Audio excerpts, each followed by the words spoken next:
This is the Sony a7 III, a famed camera that I think has really shaped many creators, videographers and photographers on their journey. It is well known, for good reason, with all the features it packs into one setup. However, nowadays it seems to just lurk in the background in the shade of its successors and newer cameras from other brands. So much so that I feel like there's been quite a shift in sentiment around this camera, from a big hype to, oh, that's camera technology from yesteryear, it's not relevant anymore. And I think that is wrong, which is why in this video I want to present to you this 7-year-old camera from back in 2018 and make a case on why this might be the best affordable camera for video.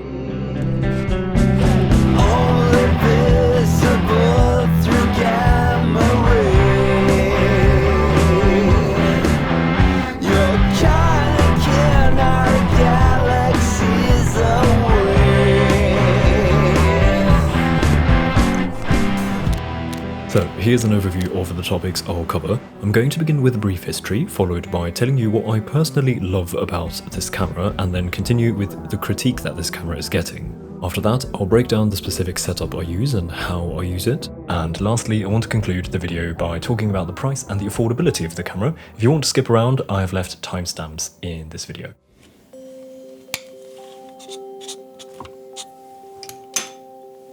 The Sony a7 III was released in April 2018, so quite precisely 7 years ago.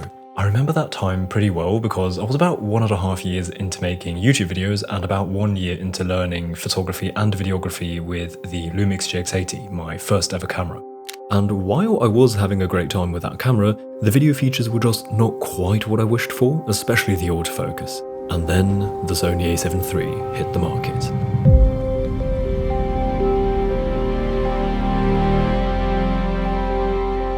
24 megapixel sensor, incredible continuous autofocus for video, 120 fps video in 1080p and 30 fps in 4K, and a wide choice of picture profiles. It was a perfect hybrid camera for people who needed to switch between photography and videography a lot, and that at a price point that even back then was considered somewhat affordable when compared to other choices. But back then, I was 18, I had no money, and so the camera remained a dream. However, a year later, in 2019, I had got a job and was working in an agency in the video team, and I remember in the team we were all hyped about this camera, and one after the other bought the Sony a7 III and unboxed it in the office. We stood around the camera with starry eyes.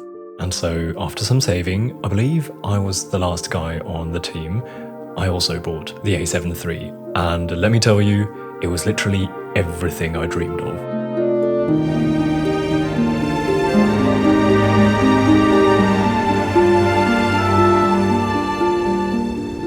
I used it for freelance photography work, video work, my YouTube videos, and later in uni I even shot a couple short films with it. However, time progressed and the other brands caught up, and Sony themselves pushed further and further and released new, even better cameras. The most obvious is its direct successor, the Sony a7 IV, which brought along a lot of meaningful upgrades such as 422 10-bit video, a 33 megapixel sensor, a flip-out screen, and just overall a bunch of refinements that appealed to both photographers and filmmakers. But even outside the Sony ecosystem, other brands such as Canon with their EOS R6 gained popularity, and of course Fujifilm had a strong rising, and even Lumix stepped into the full-frame video market. All of this combined meant that the Sony a7 III started to fade into the background a bit.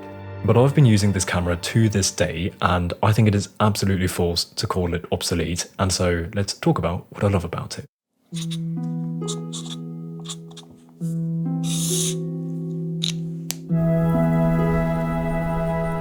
One of the main points that sold me on this camera was the autofocus.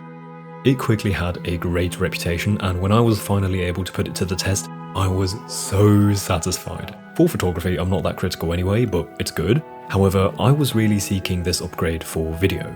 The continuous autofocus of the Lumix I was using at the time was absolutely unusable, and so the idea of simply recording myself for a video and having my face automatically tracked by the Sony a7 III was a heavenly dream, and that dream became a reality. It is incredible. I'm not sure if this is taken for granted nowadays because we've become so used to it and eye tracking is the new standard, but only having face tracking is still incredible. I shot this 40-minute film in uni entirely with autofocus, Here's a shot from a spec commercial I made a year or so ago, which again proved to me that the A7 III's autofocus is great. This is such a luxury, I can concentrate on the camera movement and not worry about the focus. Additionally, the A7 III lets you change some settings to optimize the continuous autofocus speed and such, in order to make changes in focus seem natural and not too robotic. Anyway, that was the big thing for me, however, the following are a couple more points that I still appreciate to this day. The full-frame sensor, which is a luxury to film with at this price point. The video capabilities in general are great in my opinion. 99% of the time I shoot in 4K 25 frames per second because I barely use slow motion. If you need slow motion, you're going to have to downsize the resolution to 1080p, which I did for this short film for example, that I made in 2023. I needed the slow motion for a couple shots like these here.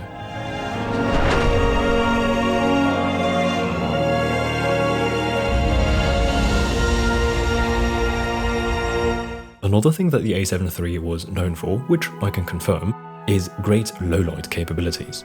When shooting in 4K, I feel comfortable pushing the ISO to 2000 or even 2500 if necessary, which back when I switched from the Lumix was unbelievable to me. In that 40-minute film I made in uni, I made a lot of use of those low-light capabilities. Obviously you can't shoot in moonlight or otherwise ridiculously dark scenes, but for most normal low-light situations, the A7 III is fine. One more kind of random point, the sharpness of the 4K footage is perfect. I've used some cameras that in 4K just kind of still look a little over-sharpened, whereas the A7 III tends to have slightly softer footage, which I really like. Another thing Sony is known for are their picture profiles, such as the famous S-Log3 or the also well-known Cine profiles including Cine 4 and the picture profile I always use, HLG3. I'll go into more depth on how exactly I use my Sony A7 III in a minute, but before let's talk about the negatives that push the A7 III into the shade of its successors. So when it comes to the negatives of the Sony A7 III, I think the most important thing to talk about is... Oi, are you about to talk negatively about me? Sorry, what? Did you just talk to me? Yeah, don't worry, you're not hearing things, I am actually talking to you. And you're using my face on your screen? Yeah, but anyway, were you about to talk negatively about me? Well, yes. I mean, don't take this personally, but the viewer has to know some of your flaws. It's okay, I know, but before that you should use this moment now that you have their attention because you're about to spill some tea about me to tell them about the sponsor of this video, Epidemic Sound. Oh shoot, yeah, I haven't told them yet. What am I supposed to say?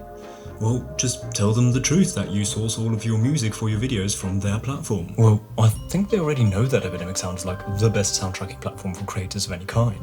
That is right, so just go more in depth. What do you mean? What else could be interesting? All they need to know is that Epidemic Sound is the place to go for music as a creator. Oh, bloody hell, think for yourself. How do brands even like working with you? Maybe I should make a video myself about the negatives of Teo Crawford. Hey, no need to get salty. There's just too many good things to talk about, like the fact that you can integrate their platform into your editing software thanks to their plugin, or just simply their advanced search functions that I use all the time, such as the Find Similar button to better explore new music, or the fact that you can download all the songs separated into stems to leave out certain elements such as the drums, or their wide range of genres, or even just their massive library of sound effects, or just the feeling of peace that I know I'm not going to get any copyright claims, or even the link in my description that gives the viewer a 30-day free trial. There are just too many good things to talk about. What am I supposed to say? Hold up. That was actually pretty good. Just say that. Which part? No, it's okay. You just mentioned everything. That was great. Oh, did I?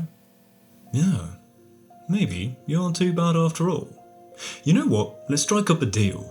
I'll not make a video on the negatives of Teo Crawford if you delete the part from your video in which you talk about the negatives of me, the Sony A7 III. No. Let's talk about the negatives of the Sony A7 III.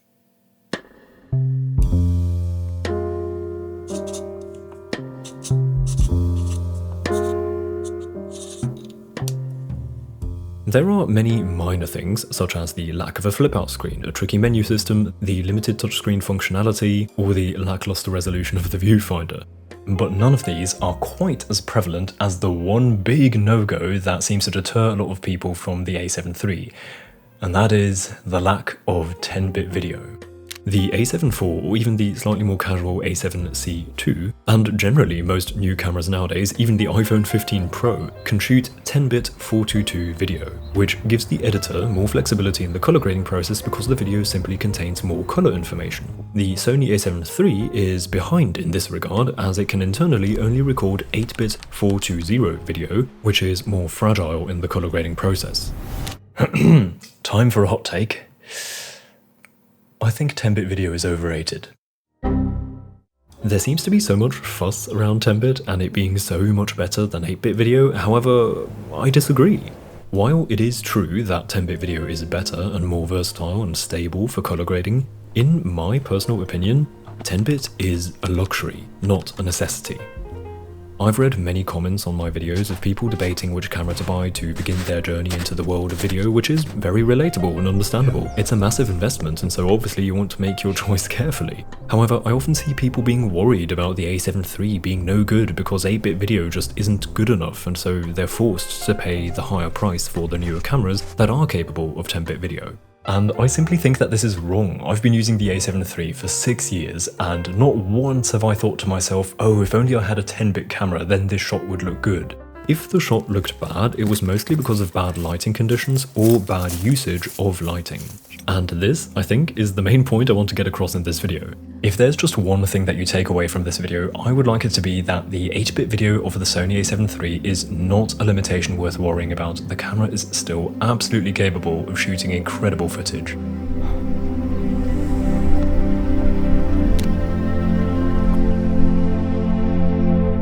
Alright, with all that out of the way, let's briefly have a look at the Sony A7 III setup that I've been using for many years. The main component, the star of the video, is the A7 III. To allow light to hit the sensor and create a sharp image, we need a lens. Mine is a Tamron 28-75mm f2.8. You heard that right, it's not a Sony lens. While the A7 III is fairly affordable, Sony lenses are bloody expensive. And so when I was looking for an all-rounder lens, instead of buying the G Master from Sony, I decided to buy this Tamron lens. The slight difference in focal length didn't bother me. The one important factor for me personally was the f2.8 aperture that stays at f2.8 no matter which focal length I am shooting with. Something I was worried about when buying a third-party lens for the A7 III is that this would negatively affect the autofocus performance. This can happen, but in my experience the Tamron does exceptionally well, so I'm very happy with this setup. Then on the lens I have two filters. This one is an ND filter, which allows me to shoot at a 1/50th shutter speed in daylight in order to get some smooth looking motion blur. This particular one is from Earth. It's not the greatest, but it's been doing well for me and it's not as expensive as many other ND filters. And then additionally, this by the way is not necessary, just nice to have, I have a Moment CineBloom filter at 10% strength, which just slightly softens the footage. By the way, I have a bunch of links in the description to all of this stuff in case you want to take a closer look. And finally, for my audio, I attached a Rode Video Micro to the camera, which is one of Rode's cheapest microphones in their lineup, but it works fantastically together with the Sony.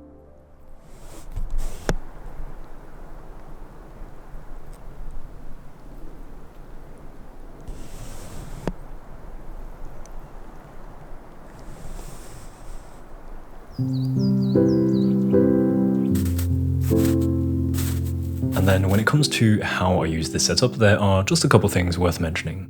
Most of the time I shoot in 4K 25fps and the picture profile I use is HLG3, which I enjoy using because its dynamic range is close to that of S-Log, but it comes with way less fuss than S-Log. For example, HLG allows me to shoot at ISO 125, whereas S-Log has a base ISO of 800, and so HLG is just a little more practical because on a bright sunny day outside I can shoot without brutally cranking up my ND filter, which has often had negative effects on my image.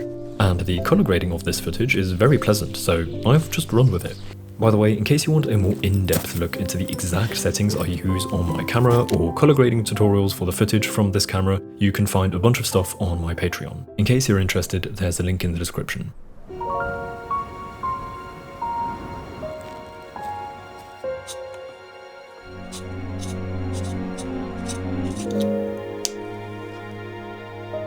Alright, at last, before concluding the video, I briefly want to touch on the topic of price and affordability.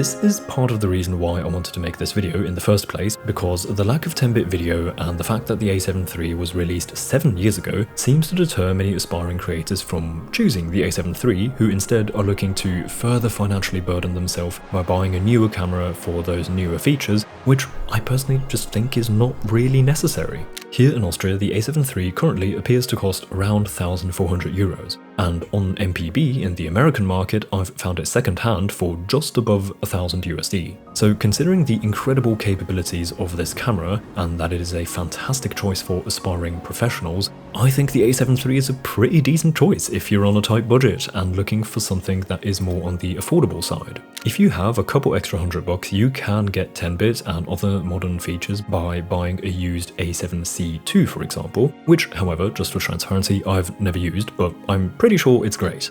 If, however, you are working with a tight budget, I personally think the A7 III is a great choice that shouldn't be overlooked, and because there seems to be so much negativity surrounding it, I felt compelled to make this video to make my point that I think the Sony A7 III is one of the best affordable cameras for video.